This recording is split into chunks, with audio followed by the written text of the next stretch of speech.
नमस्कार दोस्तों, मैं हूं योगाचार्य अभिषेक राठी। आप सभी का बहुत बहुत स्वागत है आज की इस हेल्थ इंफॉर्मेटिव वीडियो में।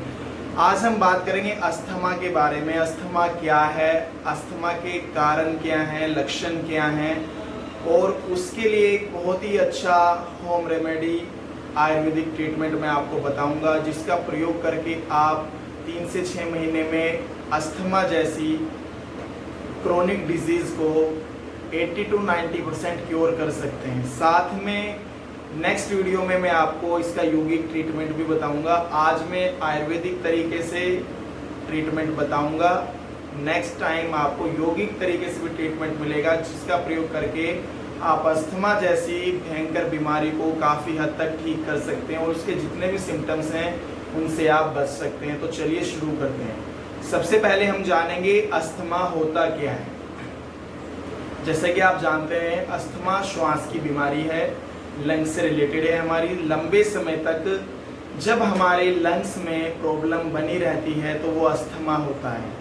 और अस्थमा में जो हमारे एयरवेज हैं, जो श्वास नाल है हमारी, जिसके द्वारा हम श्वास लेते और छोड़ते हैं, उसमें सूजन आ जाती है या फिर वो वहाँ पे श्रिंक हो जाती है, श्वास नली जो है हमारी सिकुड़ जाती है। साथ में हमें ब्रीदिंग लेने में, श्वास लेने छोड़ने में बहुत ज़्यादा तकलीफ होती है। यह सब अस्थमा में होता है। तो अब हम जानेंगे अस्थमा के कारण क्या है। मेन कारणों पर हम प्रकाश डालने की कोशिश करेंगे। सबसे पहला जो हमारा मेन कारण है वो है टोबैको प्लस स्मोकिंग। जो लोग तंबाकू खाते हैं या बहुत ज़्यादा स्मोकिंग करते हैं, उनको भी चांसेस बढ़ जाते हैं अस्थमा होने के।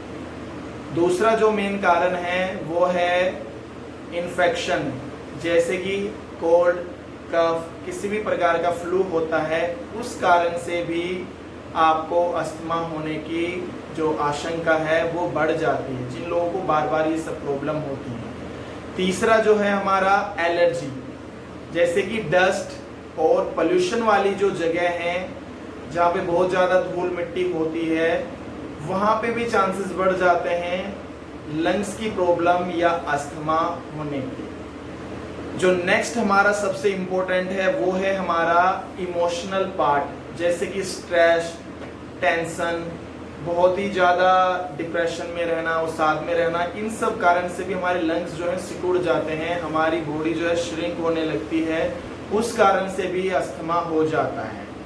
साथ में एक जेनेटिक रीजन भी है। माता पिता को अगर अस्थमा की प्रॉब्लम है, खासकर अगर माँ को अस्थमा की प्रॉब्लम है, तो बच्चों में भी इसके चांसेस बढ़ जाते हैं। मोस्टली अस्थमा 40 साल के बाद में ही होता है, पर जेनेटिक रीजन की वजह से है, बच्चों में भी हो सकता है। साथ में जो रीजन मैंने बताए, अगर कहीं ना कहीं वो भी आप उन कारणों से जुड़े हुए हैं तो भी अस्थमा होने के चांसेस आपको बढ़ जाते हैं। तो ये मेन मैंने आपको कारण बताए हैं जिनके कारण अस्थमा होता है। साथ ही साथ में डाइट का भी बहुत बड़ा रोल है। अगर हम एसिडिक डाइट ज़्यादा लेते हैं, मैदा और मैदे से बनी हुई वस्तुओं का ज़्यादा प्रयोग करते हैं, तो भी अस्थमा होने के चांसेस बढ़ जाते हैं। तो अब हम जानेंगे कि अस्थमा, अगर ये सब कारण हमारी लाइफ में है, ये सब काम अगर हम कर रहे हैं और हमें कैसे पता चलेगा कि हमें अस्थमा हो गया है, तो उसके लिए हमें लक्षणों को देखना पड़ेगा, अपनी बॉडी में सिम्टम्स को देखना पड़ेगा। जो सबसे पहला लक्षण है अस्थमा का वो है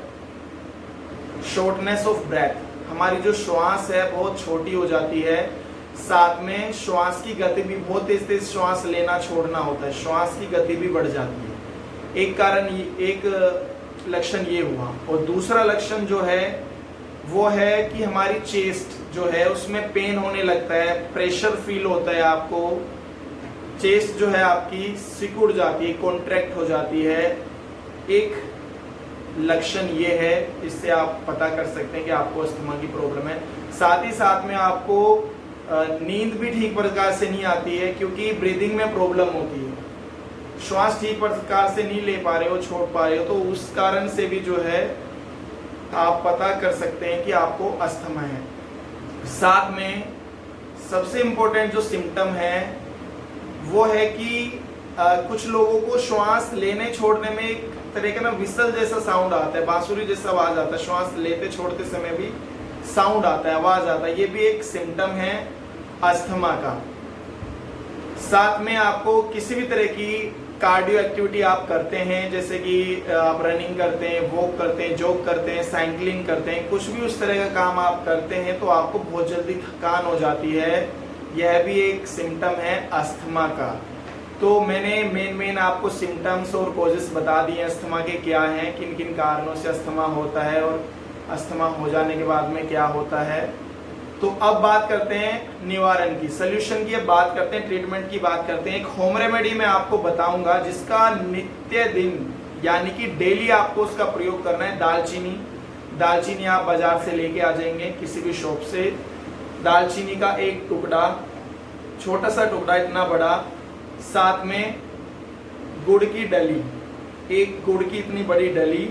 अगर गुड़ अवेलेबल नहीं है तो आप शहद का भी प्रयोग कर सकते हैं इसकी जगह। और साथ में कच्चा नारियल भी घर में हो। कच्चा नारियल बहुत अच्छा होता है लंग्स के लिए, हार्ट के लिए और हमारी इंटेस्टाइन के लिए। फाइबर बहुत अच्छी मात्रा में होता है उसके अंदर। अभी गर्मियां हैं तो आप उसका प्रयोग भी कर सकते हैं, बहुत ज़्यादा लाभकारी सिद्ध होगा। तो आपको दालचीनी का एक टुकड़ा, साथ में गुड़, या गुड़ नहीं है तो शहद 2 चम्मच, और आपका एक नारियल, 50 ग्राम नारियल का टुकड़ा आप ले लें। तो चबा चबा के खाएं सुबह और शाम। ये आपको करना है डेली। तो 3 महीने के अंदर ही आपको 80 to 90% अस्थमा में आराम लगना शुरू हो जाएगा। ब्रीदिंग प्रॉब्लम जो है आपकी वो ठीक होनी शुरू हो जाएगी। लंग्स भी आपके हेल्दी होना स्टार्ट हो जाएंगे। साथ में दिन में 2 बार तुलसी की चाय आपको पीनी है, काढ़ा बना के पीना है। 10-12 पत्ते तुलसी के आप डाल लीजिए 1 कप में और अच्छे से बॉइल्ड करके उसको छान के आप पी लें। तो 2 होम रेमेडी मैंने बताई हैं, 2 आयुर्वेदिक ट्रीटमेंट मैंने बता दी है आपको। इनका आप प्रयोग सुबह शाम करें और अपने अस्थमा की बीमारी में आप बहुत ही ज़्यादा डिफरेंस महसूस करेंगे। आपको बहुत ही ज़्यादा कंट्रोल हो जाएगा आपका अस्थमा। आप अच्छा फील करेंगे, बेटर फील करेंगे। अदरवाइज आपको पता ही है एलोपैथिक में अस्थमा का कोई ट्रीटमेंट नहीं है। एलोपैथिक में तो डॉक्टर्स कहते ही हैं कि दम्मा तो दम के साथ ही जाता है, वैसे ठीक नहीं होता है। खाली बस वो ट्रीटमेंट करते रहते हैं, कभी कम कभी ज़्यादा, ये सब चलता रहता है। पर आप 99% आयुर्वेद और योग की सहायता से 3 से 6 महीने, ज़्यादा से ज़्यादा साल भर में अपने अस्थमा को 80 to 90% तक कंट्रोल कर सकते हैं। साथ में अगर आप अपना डेली रूटीन अच्छा करें, निरंतर योगाभ्यास करें और जितना भी योग आयुर्वेद के रूल रेगुलेशन है उनको फॉलो करें तो आप 100% भी अपनी बीमारी को क्योर कर सकते हैं। All depends on you. तो इन दोनों तरीकों का ट्रीटमेंट का प्रयोग जरूर करें। आपके घर परिवार फैमिली में अगर किसी को अस्थमा की प्रॉब्लम है या ब्रीदिंग की प्रॉब्लम है या लग रहा है कि अभी शुरुआत है अस्थमा की, उनको भी ये वीडियो आप सजेस्ट करें। साथ ही साथ जिन लोगों को 5 साल 10-20 साल से अस्थमा है उनके लिए भी ये बहुत ज़्यादा लाभकारी है। तो आप वीडियो को ज़्यादा से ज़्यादा शेयर करें सभी के साथ में। यह एक अच्छा और पुण्य का काम है, तो आप इसमें मेरा सहयोग दें। मैं हमेशा आपके साथ हूँ। आपके कुछ भी क्वेरीज हैं, क्वेश्चंस हैं, आप कमेंट बॉक्स में मुझसे पूछ सकते हैं, मैं आपको उसका जवाब जरूर दूंगा। All the best, always be happy and stay healthy.